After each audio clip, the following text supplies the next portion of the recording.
இன்றைக்கி நம்ம இந்த பெண்ணை வச்சு mushroom and cream sauce pasta தான் பண்ண போகிறோம். எப்படி பண்ணுறதுன்னு பார்க்கலாம் வாங்க.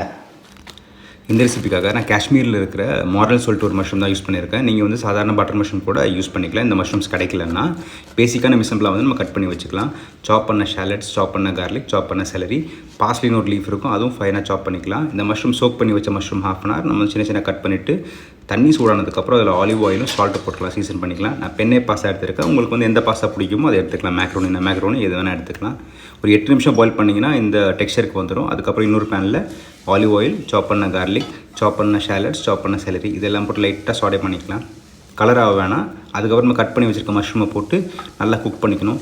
இந்த மஷ்ரூம் வந்து லைட்டாக கிறிஸ்பி ஆகும். அந்த டைமில் என்ன பண்ண போகிறோம்னா நம்ம பாயில் பண்ணி வச்ச பாஸ்தா இருக்குல்ல, அந்த தண்ணியை ஊற்ற போகிறோம். அதுக்கப்புறம் நம்ம குக் பண்ணி வச்சுருக்க பாஸ்தாவை இதில் போட்டுக்கலாம். இப்போ போடும்போது என்ன ஆகும்னா இந்த மஷ்ரூமோட ஃப்ளேவர் எல்லாமே இந்த பாஸ்தாவில் இன்ஃப்யூஸ் ஆகிடும். அதுக்காக தான் நம்ம இப்போவே போட்டுறோம். சீசன் பண்ணுறதுக்காக சால்ட்டும் க்ரஷ் பெப்பரும் எடுத்துருக்கிறேன். போட்டு நல்லா மிக்ஸ் பண்ணிக்கோங்க.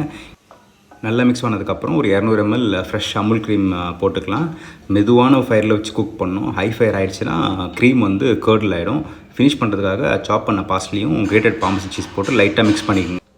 அதுக்கப்புறம் ஒரு பாஸ்தா பிளேட்டில் இதை ட்ரான்ஸ்ஃபர் பண்ணிவிட்டு கார்னிஷ் பண்ணுறதுக்காக கிரேட்டட் பார்மசன் சீஸ், சாப் parsley. Always remember this, everybody can cook and everybody has to cook.